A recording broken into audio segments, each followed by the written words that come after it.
नमस्कार दोस्तों, आइए आज कुछ नया सीखते हैं फ्रेंड्स। तो आज के लेक्चर में हम क्या सीखेंगे फ्रेंड्स, संबंध एवं फलन में एक्सरसाइज 1.2 है हमारी, इंट्रोडक्शन करेंगे। ठीक है, हम इसका एक्सरसाइज 1.2 जो है इसका इंट्रोडक्शन सीखेंगे फ्रेंड्स। मैं आपको बता दूं, इसका जो इंट्रोडक्शन आपको तब तक समझ में नहीं आएगा जब तक कि आप हमारे जो मैंने एक्सरसाइज 1.1 का इंट्रोडक्शन कराया था उसको जाकर नहीं देख ले। यदि फ्रेंड्स अभी तक आपने वो लेक्चर नहीं देखा है तो फ्रेंड्स मैं उसका जो लिंक है ऊपर आई बटन में दे देता हूँ। ठीक है, तो देखो आपके सामने आ गया, आप इस पर टच कर कर वाला जो है लेक्चर देख सकते हो। उसके बाद ही आप ये लेक्चर देखें, ठीक है, जिसमें मैं एक्सरसाइज 1.2 का इंट्रोडक्शन करा रहा हूँ। ठीक है, फिर ये आपको बहुत ही अच्छे से समझ में आ जाएगा। ठीक है, बात करते हैं कि फलन फ्रेंड्स, फंक्शन होता क्या, व्हाट इज फंक्शन। तो कुछ विशेष प्रकार के संबंध जो होते हैं फलन कहलाते हैं। ठीक है, कुछ विशेष प्रकार के जो संबंध होते हैं उन्हें फलन कहते हैं। ठीक है, तो इसे हम कैसे डिफाइन करेंगे फलन को, तो पहले दो रूपों में डिफाइन कर लेंगे। ठीक है, एक की फलन हो गया हमारा, ठीक है, और एक हो गया आच्छादक फलन। बात करेंगे फ्रेंड्स एक की फलन क्या होता है हमारा, यानी कि एक की फलन को हम इंग्लिश में क्या कहते हैं फ्रेंड्स, वन और इंजेक्टिव फंक्शन। ठीक है, यदि डोमेन ए के अलग अलग अवयवों का प्रतिबिंब, ठीक है, यदि डोमेन ए, इसकी बात चल रही है। ठीक है, यदि डोमेन ए के, ठीक है, अलग अलग अवयवों का, ठीक है, मान लो ये A B C D E अलग अलग अवयवों का प्रतिबिंब, ठीक है, सह प्रांत बी, अब बात चलिए बी की, सह प्रांत बी में सरलता अलग अलग है। ठीक है, देखो ए का एक अलग हो गया, बी का 4 हो गया, सी का 2 हो गया, डी का 5 हो गया, ई का 6 हो गया। ठीक है, ये क्या हर जगह जो है इसका प्रतिबिंब जो है सह प्रांत में अलग अलग है। ठीक है फ्रेंड्स, तो इस हम क्या फलन को क्या नाम देंगे फ्रेंड्स, इसे हम कहेंगे एक की फलन। ठीक है भाई, इसे इंग्लिश में कहते हैं फ्रेंड्स हम इंजेक्टिव फंक्शन, इंजेक्टिव फंक्शन। ठीक है, तो फ्रेंड्स अब हम कौन से फलन को समझेंगे, आच्छादक फलन को समझेंगे। ठीक है फ्रेंड्स, आच्छादक फलन को समझने के लिए पेज इंसर्ट कर लेते हैं। तो फ्रेंड्स मैंने पेज इंसर्ट कर लिया। ठीक है, टॉपिक है हमारा यानी कि आच्छादक फलन किसे कहते हैं, यानी इसे इंग्लिश में कहते हैं फ्रेंड्स ऑन्टो या फिर सर्जेक्टिव फंक्शन। ठीक है, यदि डोमेन बी का प्रत्येक अवयव, ठीक है, इसमें फ्रेंड्स मैं क्या करता हूं, दो जो है समुच्चय मान लेता हूं, एक को मान लेता हूं ए, ठीक है, ऐसा मान लेता हूं बी, इसके अवयव मान लेता हूं फ्रेंड्स मैं A B C D E, इसके मान लेता हूं 2 3 4 5 6। ठीक है फ्रेंड्स, कुछ भी एक भी मान लो। ठीक है, इसमें कहा है कि यदि सह डोमेन, ठीक है, यानी कि प्रांत, सह डोमेन का मतलब आप कोडोमेन यानी कि सह प्रांत वी का प्रत्येक अवयव। ठीक है, बात करें हम सह प्रांत की, ठीक है, इस मतलब सह प्रांत, ठीक है, ये हमारा को डोमेन। ठीक है, ये हो गया सह प्रांत। ठीक है, को डोमेन यानी कि सह प्रांत बी का प्रत्येक अवयव ए के किसी न किसी अवयव का प्रतिबिंब अवश्य है। ठीक है, क्या कह रहा है इसमें, किसी न किसी अवयव का प्रतिबिंब अवश्य है तो फलन आच्छादक फलन है। ठीक है, यानी कि एफ ए टू वी जो है आच्छादक फलन है फ्रेंड्स। ठीक है, इसमें जो है ये बात डिफाइन नहीं की गई है कि हमारे जो प्रांत ए के प्रत्येक अवयव के लिए जो बी में प्रतिबिंब होगा वो अलग अलग होगा, ये बात डिफाइन नहीं की गई है। इसमें खाली ये बात डिफाइन की गई है फ्रेंड्स कि जो बी के सभी अवयव जो हैं ए के अवयवों के क्या होने चाहिए, प्रतिबिंब होना चाहिए। मान लो ये ऐसा हो गया, ये ऐसा हो गया, ठीक है, ये ऐसा हो गया, ये ऐसा हो गया, ये ऐसा हो गया। ठीक है, यानी कि 5 और है। ठीक है, इसे मान लो यहाँ पे एफ और मान लो, एफ मान लो यहाँ पे, ठीक है, एफ का 5 हो गया। ठीक है, और एच मान लो, एच का कौन सा हो गया फ्रेंड्स, एच का हमारा कितना हो गया, ये 1 हो गया। ठीक है, ये 2 हो गया।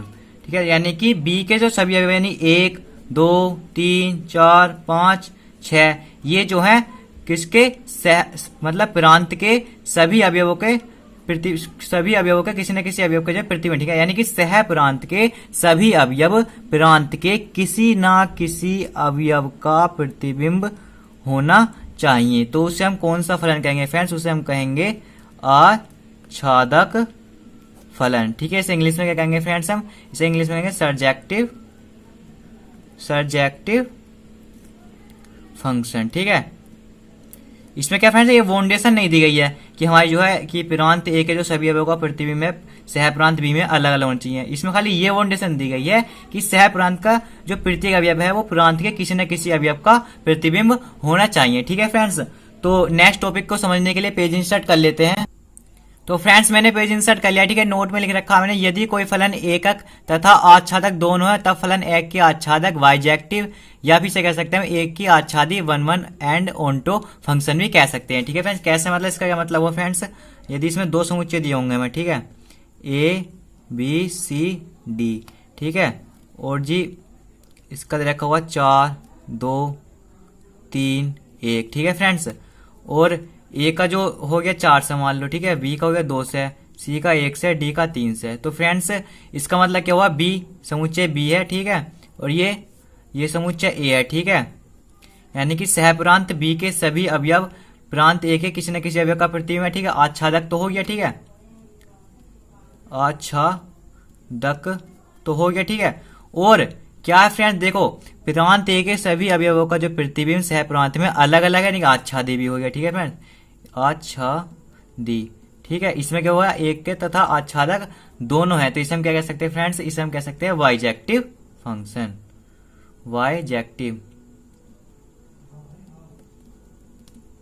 बाइजेक्टिव फंक्शन हो गया, ठीक है हमारा। और अब क्या चलते हैं फ्रेंड्स, हम एक्सरसाइज पर चलते हैं, ठीक है। एक्सरसाइज पर क्वेश्चन नंबर फर्स्ट है हमारा, सिद्ध कीजिए कि एफ एक्स बराबर 1/x द्वारा परिभाषित फलन F R star to R star एक की तथा आच्छादक है, जहां आर स्टार ऋणात्मक वास्तविक संख्या का समुच्चय है। यदि ए स्टार को एन से बदल दिया जाए जबकि सहप्रांत पूर्वता आर स्टार ही रहे तो क्या यह परिणाम सत्य होगा, ठीक है फ्रेंड्स। तो थोड़ा सा पेज इंसर्ट कर लेते हैं और मैं आपको खाली समझाने के लिए बता देता हूँ फ्रेंड्स, आपको इसका पता होना चाहिए फ्रेंड्स। यानी कि ये जो लिख रहा है ये ऋणात्मक वास्तविक संख्या का मतलब क्या होता है फ्रेंड्स, ठीक है। तो ऋणात्मक वास्तविक संख्या का मतलब होता है फ्रेंड्स, इसमें खाली 0 नहीं होगा, वो सभी संख्याएं होंगी, ठीक है। मान लो मैंने 2 समुच्चय मान लिए, ठीक है, 2 समुच्चय मान लिए मैंने, इसमें 1 2 -1 3 और जी √2 मान लो, है नी, और 1/2 मान लो, ठीक है। और मैंने 1 मान लिया जो ए हो गया, ठीक है।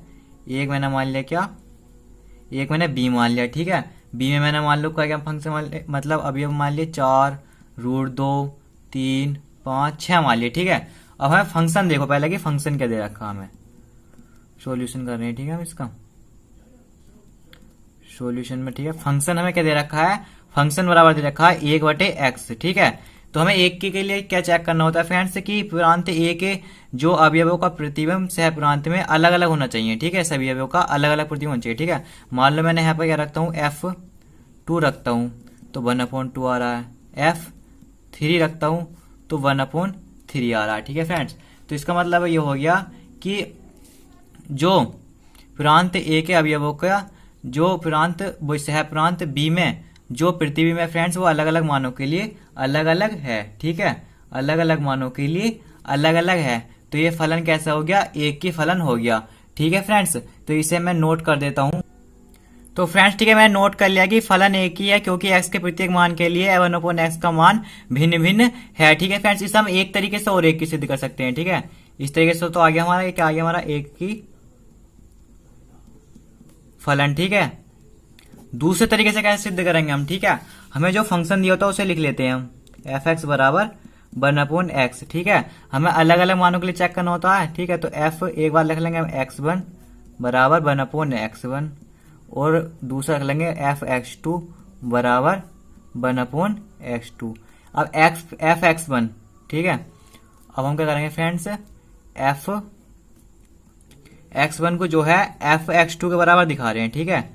तो ये क्या हो जाएगा हमारा 1/x1, ठीक है, 1/x1 बराबर 1/x2, ठीक है, 1/x1 बराबर 1/x2। तो x2 आ जाएगा इधर, x1 आ जाएगा इधर, तो x1 बराबर क्या हो जाएगा, x1 बराबर x2 आ गया, ठीक है फ्रेंड्स। यानी कि ये क्या चीज है, ये जो है फ्रेंड्स, ये जो है सहप्रांत बी के बे अवयव हैं जो रेंज में शामिल हुए हैं, ठीक है। ये रेंज फ्रेंड्स तभी बराबर होगी, क्या कह रहे हैं, ये रेंज फ्रेंड्स तभी बराबर होगी जब फंक्शन में x1 का मान x2 के बराबर होगा। यानी कि अवयव मतलब जो समुच्चय ए है यानी कि प्रांत ए दे रखा है, यदि उसका मान, ठीक है, प्रांत ए के अवयवों का मान बराबर होगा तभी सह प्रांत में उसके प्रतिबिंब एक से होंगे, ठीक है, वरना ठीक है अलग अलग होंगे, ठीक है, ठीक है। तो बात सिद्ध हो गई, ठीक है। यानी कि इसका जो मान अलग अलग रखने पर ही, ठीक है, इसका मान जो है एक सा रखने पर ही इसकी जो है रेंज जो है सेम आ रही है। और जब हम इसका मान अलग अलग रखेंगे, ठीक है, तो इसका जो मान अगर हम अलग अलग रखेंगे, यानी कि x1 का अलग रखेंगे, x2 का अलग रखेंगे, x3 का अलग रख देंगे, तो इसका जो मान आएगा यानी कि सह प्रांत में जिसके प्रतिबिंब होंगे फ्रेंड्स वो भी अलग अलग ही होंगे। ठीक है, तो इसका मतलब क्या हो गया, फलन एक की हो गया। ठीक है, फलन एक की हो गया, यानी कि एक की हो गया। इसे इंग्लिश में कहेंगे हमें इंजेक्टिव फंक्शन। फ्रेंड्स समझ में नहीं आया है तो मैं आपको देखो एक बार और समझा देता हूं। हमने क्या करा फ्रेंड्स, फंक्शन जो होता है उसे लिख लेते हैं। ठीक है, फिर हम क्या रखते हैं, x1 लिख कर देखते हैं, अलग अलग मानों के लिए चेक करना होता है। हमें एक की डेफिनेशन क्या बताई है मैंने बताई है कि प्रांत ए के अलग अलग अवयवों का प्रतिबिंब सह प्रांत बी में जो रेंज में शामिल होते हैं अलग अलग होना चाहिए। ठीक है, तो फ्रेंड्स मैं बात करता हूं अब कि एफ एक्स वन के लिए चेक करो तो 1/x1, एफ एक्स टू रखेंगे तो एक्स के लिए 1/x2 हो जाएगा। ठीक है, और जब हम एफ एक्स वन को बराबर दर्शा रहे हैं एफ एक्स टू के तो 1/x1 बराबर 1/x2 आ रहा है। ठीक है, तो इसका मतलब ये हो गया फ्रेंड्स, इसकी जो रेंज है यानी कि सहप्रांत बी के बे अवयव जो प्रतिबिंब है वे तब बराबर होंगे जब x1 और x2 का मान बराबर होगा। ठीक है, लेकिन हमारा जो है x1 और x2 का मान अलग अलग रखेंगे तो इसका जो सहप्रांत बी में जो प्रतिबिंब होगा वो अलग अलग होगा, अतः फलन क्या हो जाएगा फ्रेंड्स, एक की यानी कि इंजेक्टिव हो जाएगा। ठीक है फ्रेंड्स, इसके आच्छादक को चेक करने के लिए पेज इंसर्ट कर लेते हैं। तो फ्रेंड्स मैंने पेज इंसर्ट कर लिया। ठीक है, मैंने लिख दिया है कि सह प्रांत बी के सभी अवयव प्रांत यानी कि डोमेन ए के किसी न किसी अवयव का प्रतिबिंब अतः फलन आच्छादक है। फ्रेंड्स लिख तो दिया है लेकिन क्यों लिखा है मैं बता दूं आपको। फंक्शन ले लिया हमने, क्या दे रखा था हमें, एफ एक्स बराबर 1/x। ठीक है, यदि मैं बी का जो अवयव मैंने मान लो 2 मान लिया, 1/2। ठीक है, तो 1/2 क्या अवयव है ए का, जी हाँ अवयव है ए का। अगर मैं मान लू फ्रेंड्स x बराबर 3 मान लू तो 1/3। ठीक है, तो 1/3 क्या अवयव है ए का, जी हाँ बिल्कुल अवयव। ठीक है, जीरो इतनी होनी चाहिए, तो इसका मतलब हो गया फ्रेंड्स ये इसके अकॉर्डिंग ये आ गया। ठीक है, और दूसरा तरीका अथवा दूसरा तरीका बता दो फ्रेंड्स, ये वाला तरीका आप लेकर चलोगे तो बहुत अच्छा रहेगा। ठीक है, फंक्शन लिख लेते हैं, क्या दे रखा होता है 1/x।